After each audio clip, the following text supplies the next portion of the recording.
ओम श्री सिद्धि सुरीश्वर सद्गुरुभ्यो नमः।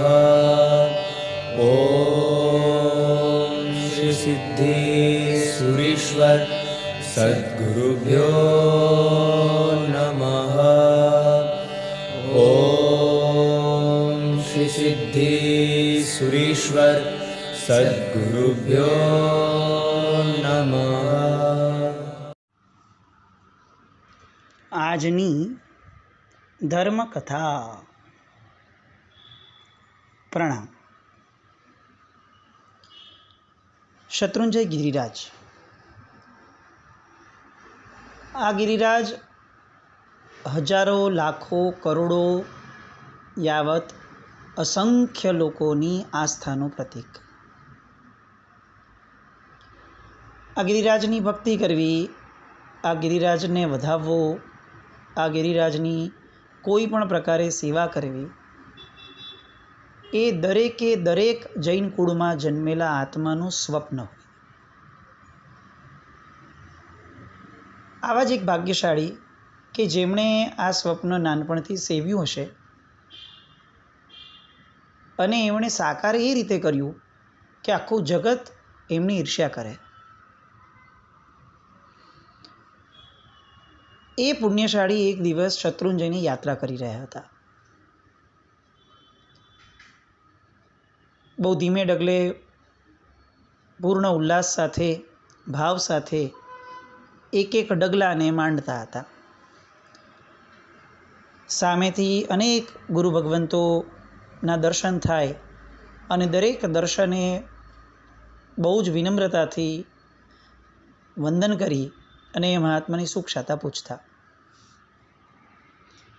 એમાં અચાનક એમને એક મહાત્મા પરિચિત જેવા એમને ઊભા રાખ્યા અને વંદન કર્યા. ગિરિરાજ ઉપર જ છે, ગિરિરાજ ચડી રહ્યા છે. સામેવાળા મહાત્મા તો એમને બહુ સહજપણે ઓળખી ગયા અને બહુ સદભાવ સાથે એમને ધર્મલાભ આપ્યા. આ ભાઈએ એમને વંદન કરી અને સુખશાતા પૂછી અને પૂછ્યું કે સાહેબ, આપ કયા સમુદાયના છો? મહાત્માને બહુ સરળતાથી એમણે જવાબ આપ્યો મહાત્માએ કે અમે બાપજી મહારાજના સમુદાયના છીએ. મહાત્માનું નામ હતું મુનિશ્રી હેમહંસ વિજયજી મહારાજ. આ જે પુણ્યશાળી છે એમણે તરત જ બાપજી મહારાજના સમુદાયના આવો શબ્દ સાંભળી અને એમને બાજુમાં ગયા એકદમ. અને જાણે એક નાનો છોકરો, એને કોઈ ખજાનો મળી ગયો હોય અને ખજાનો પોતાના માતા પિતાને કઈ રીતે બતાવે એ રીતે બાજુમાં જઈ પોતાના પેન્ટની અંદર પર્સ હતું, એ પર્સ કાઢ્યું અને પર્સ ખોલ્યું સાહેબજીની સામે અને પર્સ ખોલી અને સાહેબને કીધું કે જુઓ સાહેબ. પેલા મહાત્મા દંગ રહી ગયા. એ ભાઈના પર્સમાં એક ફોટોગ્રાફ, અને એ ફોટોગ્રાફ હતો પરમ પૂજ્ય આચાર્ય ભગવંત શ્રીમદ વિજય સિદ્ધિ સુરીશ્વરજી મહારાજા, બાપજી મહારાજનો. સાહેબે ખૂબ વિસ્મય સાથે કીધું કે શું વાત છે, તમારા પર્સમાં બાપજી મહારાજનો ફોટો?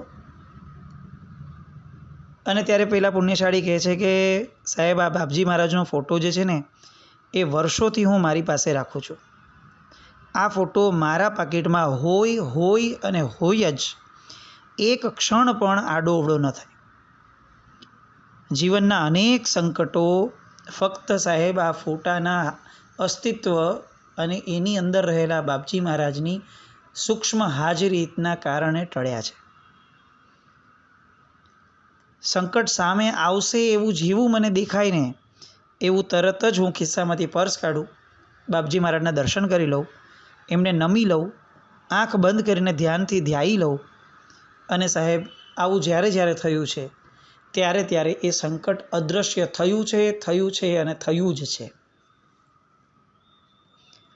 મારા ગણ્યા ગણાય નહીં એટલા કાર્યો સહજ રીતે સાહેબ ફક્ત આ પર્સની અંદરની એમની હાજરી માત્રથી થઈ ગયા છે.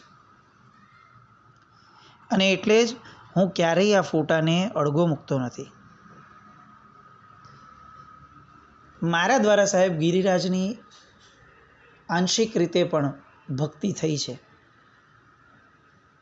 મને સાહેબ કોઈ પૂછે ને કે વ્યક્તિગત રીતે આ મારી આખી જે મારા દ્વારા ભક્તિ થઈ એના મૂળમાં મારું પ્રેરણા સ્ત્રોત કયું, તો સાહેબ મને ઊંઘમાં પણ જગાડો ને આ પ્રશ્ન પૂછીને તો પણ મારો જવાબ હશે કે બાપજી મહારાજ. મારી નાવને હેમખેમ કિનારે લાવવા માટે સાહેબ જે વ્યક્તિએ સૌથી મોટો ફાળો આપ્યો છે એ આ બાપજી મહારાજ. અને મારી એક જ ઈચ્છા છે કે મારી છેલ્લી ક્ષણને પણ જો કોઈ સમાધિમય અને તારક બનાવી શકશે તો ફક્ત અને ફક્ત આ બાપજી મહારાજ છે. બહુ ગદગદ હૈયે આ ભાઈએ મુનિ મહારાજને વાત કરી. એ મહાત્માને પણ ખૂબ આનંદ થયો. મહાત્માએ તો ત્યાંથી વિદાય લીધી, પરંતુ એ ભાઈની આ જગતમાંથી જે વિદાય થઈ ને એ પણ કંઈક અલૌકિક હતી. કેટલાય એવા લોકો હશે કે જે લોકોએ આ ભાઈ જે ક્ષણે કાળ કરી ગયા, એમનું મૃત્યુ થયું, એ ક્ષણે આકાશમાંથી દેવલોકમાંથી દેવ વિમાન ઉતર્યું હોય એવું કેટલાય જણાઓએ નજરો નજર જોયું છે. એ પુણ્યશાળીના શબ્દો હતા કે મારી અંતિમ ક્ષણને પણ જો કોઈ અજવાળી શકે એમ છે તો આ બાપજી મહારાજ છે. અને એમનું મૃત્યુ જોયા પછી ખરેખર આપણને એવું લાગે કે બાપજી મહારાજની શક્તિઓ અમાપ, અતુલ્ય અને અવિચારણીય છે. આપણે વિચારી જ ન શકીએ, અકલ્પનીય છે આવી શક્તિઓ. એ પુણ્યશાળી એટલે જેમણે ગિરિરાજના 99 ગિરિરાજના અભિષેક કરાવડાવ્યા, મહાઅભિષેક, એવા રજનીભાઈ દેવડી. આ રજનીભાઈ દેવડીનો પૂજ્ય હેમહંસ વિજય મહારાજ સાહેબ સાથેનો જે ટૂંકો પરિચય થયો હતો ને એ સમયે રજનીભાઈ દેવડીએ પોતાના મોઢેથી જે વાતો કરી હતી એ આ ઘટના. ફોટામાં રહેલા સિદ્ધીસુરી મહારાજ જો આ કાર્ય કરી શકતા હોય તો આપણે અત્યારે જે એરામાં છીએ, સિદ્ધીસુરી મહારાજ સાહેબ જ્યારે જીવંત હતા એ ક્ષણોને જે અત્યારે આપણે કેટલાય દિવસોથી માણીએ છીએ, તો આપણે ફક્ત કલ્પના કરવાની રહે કે ફોટાવાળા સિદ્ધીસુરી મહારાજનો આ પ્રભાવ હોય તો જીવતા જીવત આ સિદ્ધીસુરી મહારાજ સાહેબ એ ભગવાનની જેમ ન પૂજાય તો જ આશ્ચર્ય. અને હકીકત એવી હતી, આપણે વચ્ચે પણ આ વાત થઈ હતી કે રાજનગરમાં એક ટ્રેક હતો, એક ટ્રેન્ડ હતો કે દુકાને બેસતા પહેલાં પણ સાહેબના દર્શન, ઘરે જતા પહેલાં સાહેબના દર્શન. અને એક બહુ જ મહત્ત્વનો સાહેબ સાથેનો જોડાણ કરતો એક ભાવ એટલે પૂજ્ય સિદ્ધેશ્વરીશ્વરજી મહારાજાના હાથેથી વાસક્ષેપ કરવો. બાપજી મહારાજનો વાસક્ષેપ માથે નખાવવો એ કદાચ કેટલાય ભવોના પુણ્ય માંગી લેતું હશે. આવા મહાપુરુષનો હાથ માથે પડવો એ કંઈ કેટલાય પુણ્યની થોકડીની થોકડીઓ રોકડા કરીએ ત્યારે કદાચ આવી ઘટનાનું આપણને સાફલ્ય મળી શકે. ક્યાંક ક્યાંક એવી વાતો પૂજ્ય બાપજી મહારાજ સાહેબના પરિચિતો પાસેથી સાંભળી છે કે બાપજી મહારાજને જે વિદ્યાઓ પ્રાપ્ત થઈ હતી એ વિદ્યાઓ દ્વારા બાપજી મહારાજની અંદર એવી કેટલીક ચૈતસિક શક્તિઓ કે જે આજે આપણને મનુષ્ય લોકની અંદર ચમત્કાર લાગે એવી કેટલીક શક્તિઓ બહુ સહજતાથી પ્રાપ્ત હતી. રાજનગરમાં રહેતા એવા કેટલાય વડીલો આજે આ વાતને યશોગાથાની જેમ ગાય છે કે સિદ્ધેશ્વરી મહારાજ સાહેબ પાસે ખુદ સ્વયં સિમંદર સ્વામી ભગવાન દ્વારા અપાયેલો વાસક્ષેપ હતો. ક્યાંક કેટલી વાતોને આપણે બુદ્ધિના સ્તરથી દૂર રાખી અને હૃદયના સ્તરથી ઝીલવાનો પ્રયત્ન કરીએ.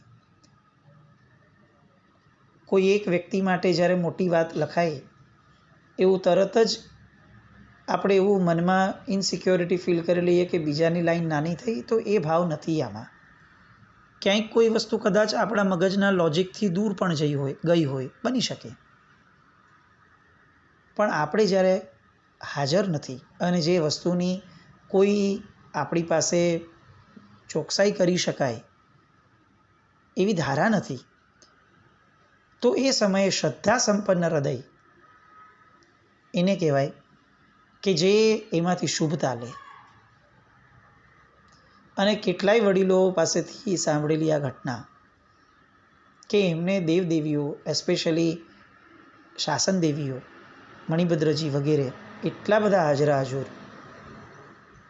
કે સિમંદર સ્વામી ભગવાન પાસેથી આવેલો વાસક્ષેપ એ બાપજી મહારાજના વાસક્ષેપની અંદર રહેતો.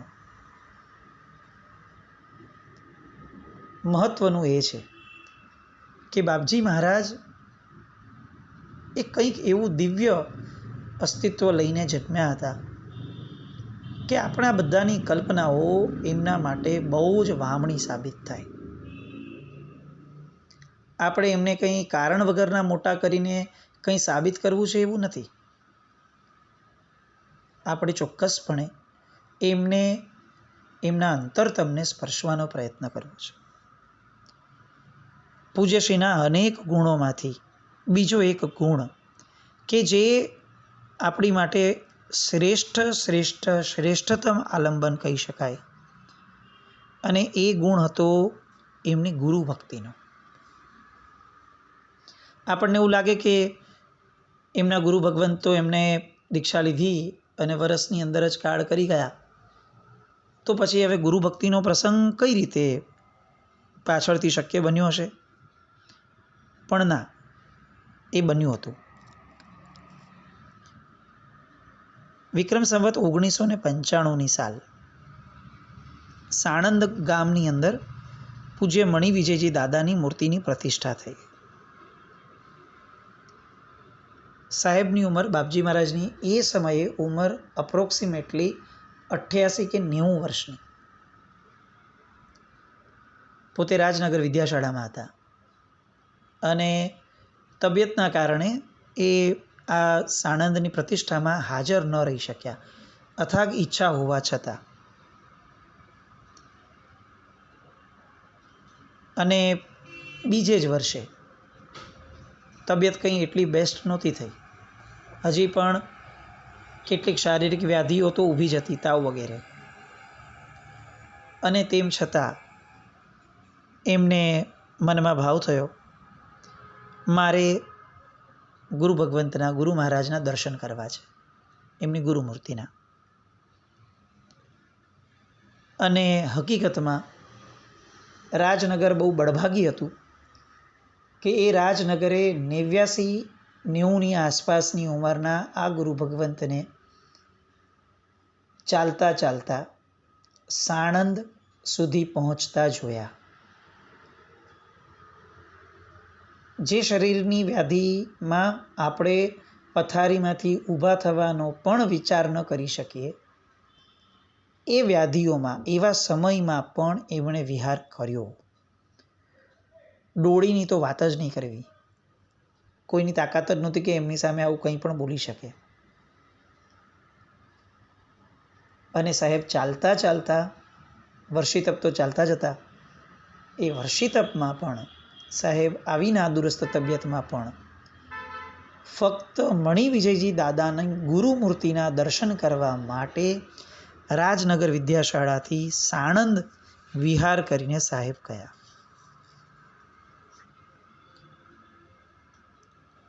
ગુરુ ભક્તિ શું હોય, કઈ ઉંમરે હોય અને કેટલી માત્રામાં હોય, કઈ વસ્તુ કોમ્પ્રોમાઇઝ કરીને થાય, એનું આ ઉદાહરણ, આનાથી સારું આપણે કોઈ જોઈ શકશું? કે ગુરુ માટે તો શિષ્ય બધું જ કરે, બરાબર છે. ગુરુ મૂર્તિના દર્શન કરવા માટે પણ શિષ્યને આ સત્વ પ્રગટાવવાનું મન થાય. આવા ગુરુ ક્યાંથી લાવશું? આવા શિષ્યો ક્યાંથી લાવશું? આવી જ એક ઘટના હતી. સાણંદ જે તેઓ ગયા, તેઓ શ્રી, એની સાથે સાથે એના 1 કે 1.5 વર્ષ પૂર્વેની અચાનક સાહેબને સ્ફૂર્ણા થઈ. અંદર ભાવ થયો કે મારે સિદ્ધાચલની યાત્રા ચાલીને અને ચડીને કરવી છે. સાહેબ ઓલરેડી વિદ્યાશાળામાં સ્થિર વાસમાં હતા, કારણ કે કેટલાય વર્ષોથી સાહેબની તબિયત જે છે એ એમને વિહારની શક્યતા આપતી ન હતી, અને એના કારણે ચાલવાની પ્રેક્ટિસ સાવ છૂટી ગઈ હતી. બહુ તો દેરાસર દર્શન કરવા નજીકમાં જાય એટલું જ, એના સિવાય કંઈ ચાલવાનું જ ન થાય, એટલે પગની શક્તિઓ પણ બહુ ક્ષીણ થઈ ગયેલી. પણ જેનું મનોબળ પાવરફુલ હોય એને શારીરિક બળની ચિંતા ન કરવાની હોય. શારીરિક બળ એ મનોબળથી ચાલતું હોય છે. મન એ શરીરનો માલિક થઈને બેસે જો એ પ્રબળ હોય તો. અને સાહેબથી વધારે પ્રબળ મન લાવવું ક્યાંથી? થયું જેવું, નિર્ણય કર્યો સાહેબે પોતે મનથી જ કે મારે રાજનગરથી ચાલીને સિદ્ધાચલ જવું છે અને ચડીને મારે દાદાની યાત્રા કરવી છે. મારા નિમિત્તે કોઈ પણ અવિરતિધર વ્યક્તિને ડોળીવાળા તરીકે અથવા બીજી કોઈ પણ રીતે હું જો વાપરું તો મારા ચારિત્રનું શું? કરણ કરાવણને અનુમોદન, હું તો ત્રણેવની બહાર છું. અને આ ધારા એટલી પ્રબળ કે વિહાર સ્વયં કરીશ અને જાત્રા પણ સ્વયં કરીશ. મારા શારીરિક બળથી તો થશે જ, કારણ કે મારું મનોબળ એ અત્યારે વિરાટ અને વિશાળ છે. એમણે વાત પણ કરી શિષ્યોને, પણ શિષ્યોને તો એમ લાગ્યું કે આ સાહેબ મજાક કરે છે. સાહેબ છે ને હોમવર્ક કરે એવા હતા. કોઈ પણ વસ્તુને આમ એક્સ્ટ્રીમ ઉપર બોલીને છૂટા થઈ જવાવાળા સાહેબ નહીં, બહુ ઓર્ગેનાઇઝડ સ્ટ્રક્ચર. એટલે એમણે રોજ પોતાના આ લક્ષ્યને પાર પાડવા માટે પાપા પગલી ભરવાનું શરૂ કર્યું. એમણે રાજનગરના રાજમાર્ગો ઉપર રોજ થોડું ચાલવાનું શરૂ કર્યું. 85 વર્ષના 87 વર્ષના એક મહાપુરુષ રાજનગરની રાજમાર્ગો ઉપર, રોડ ઉપર એમના શિષ્યો એમનો હાથ પકડે અને પાપા પગલી ભરતા હતા, કારણ કે વર્ષોથી ચાલવાની આદત છૂટી ગઈ હતી. એ આદતને હવે ધીરે ધીરે પાડવા માટે શરૂઆત ધીરેથી કરવી પડશે. રોજ સવારે પાસેના અલગ અલગ દેરાસરોએ દર્શન કરવાનું શરૂ કર્યું. First step. એ ધીરે ધીરે ફાવવા લાગ્યું, એટલે હવે આગળ વધ્યા અને એમણે રોડ પરના જે દેરાસરો હતા, પોળમાંથી બહાર નીકળ્યા પછી હવે ત્યાં જવાનું શરૂ કર્યું. એ પણ શરૂ થઈ ગયું, ફાવી ગયું. એટલે વિદ્યાશાળાથી 3 દરવાજા, એ ડિસ્ટન્સ થોડું લાંબુ થાય કમ્પેરેટિવલી, એ 3 દરવાજા સુધી ચાલવાનું શરૂ કર્યું. શરીરને ધીરે ધીરે કસવા લાગ્યા અને એક મુમેન્ટ ઉપર હવે એ શ્યોર થયા કે મારાથી હવે વિહાર થશે, નહીં વાંધો આવે. ખાલી કલ્પના કરીએ, શત્રુંજયની યાત્રાનો ભાવ આપણી પાસે શું કરાવી શકે? કેટલી વાર આવું થયું હશે કે આપણે છઠ કરીને 7 જાત્રા કરવી છે, તો ત્યાં જઈને આપણને જરા પણ શારીરિક બળના કારણે મનમાં વિકલ્પ ન પ્રગટે તો એની પ્રેક્ટિસ તો કરીએ. ચાલો આપણે 7 માળ ચડવાનું શરૂ કરીએ, અહીંયા ભલે જ્યાં છીએ ત્યાં 2, 4, 5, 7 વાર ચડશું. ધીરે ધીરે શરીર ટેવાશે અને એવું ટેવાઈ જશે કે 7 જાત્રા થઈ જશે ને છતાં પણ મન જરાય નબળું નહીં પડે, કારણ કે તન એને સપોર્ટિવ રોલ પ્લે કરશે. આવું પ્લાનિંગ આપણે ક્યારે કર્યું? આપણી બધી આરાધનાઓ ફટાકથી થાય અને ફટાકથી નીકળી જાય આવી. અને આ બાપજી મહારાજ હતા, એમની તો થાય પણ બહુ જ ભક્તિપૂર્વક, આરાધનાની ભક્તિ. શત્રુંજયની યાત્રા કરતાં પૂર્વે જે આ દેરાસરની રોજ યાત્રા થતી હતી ને, એ પણ શત્રુંજયની જ યાત્રા હતી, કારણ કે એનો આશય શત્રુંજય પહોંચવા માટેનો જ હતો. મંઝિલની મજા ક્યાં છે સાહેબ? આ તો માર્ગની મજા છે. શું બાપજી મહારાજનું ઓર્ગેનાઇઝડ સ્ટ્રક્ચર, શું એમનું પ્લાનિંગ, શું ટકોરા બંધ હોમવર્ક. અને આ હોમવર્ક એવો રંગ લાવ્યો કે એ એકલા નહીં, એમની સાથે અનેક લોકો એમની ધારામાં જોડાયા. અને આ બાપજી મહારાજ હતા, એ કોઈ પણ કાર્ય શ્રેષ્ઠ કરે એ તો એમની માટે સહજ હતું. સોનું હોય જ, પણ સોનું સુગંધવાળું હોય. શ્રેષ્ઠ કાર્ય કરે જ, પણ શ્રેષ્ઠ કાર્ય સાથે ચડિયાતું શ્રેષ્ઠ કરે. એ ચડિયાતું શ્રેષ્ઠ એમણે શું કર્યું? એમની એ સિદ્ધાચલજીની યાત્રા થઈ કે અડધે ક્યાંય અટક્યું? અને થઈ તો કઈ રીતે થઈ? પછી શું થયું? આવતીકાલે જોઈએ. ત્યાં સુધી બાપજી મહારાજને વંદન કરીએ કે તમારા જેવું પ્લાનિંગ અમારામાં પણ પ્રગટે. તમે એક સિદ્ધાચલજીની યાત્રા માટે કેટલાય દિવસો સુધી અલગ અલગ દેરાસરો, અલગ અલગ રાજમાર્ગો પર ચાલ્યા. એ જે તમારી સિદ્ધાચલજી યાત્રાની ટેક હતી અને એની માટેનું જે કમિટમેન્ટ સાહેબ આપે આપ્યું છે, આનો અંશ અમારામાં પ્રગટે. અમે પણ અમારા ગોલ પ્રત્યે, અમારા લક્ષ્ય પ્રત્યે બહુ ગંભીર બનીએ. આવું કંઈક એમના કૃપાબળથી આપણને પ્રાપ્ત થાય એવી શુભ મંગલ કામના સાથે જીન આજ્ઞા વિરુદ્ધ કંઈ પણ બોલાયું હોય તો મિચ્છામિ દુક્કડમ. જૈનમ જયતિ શાસન.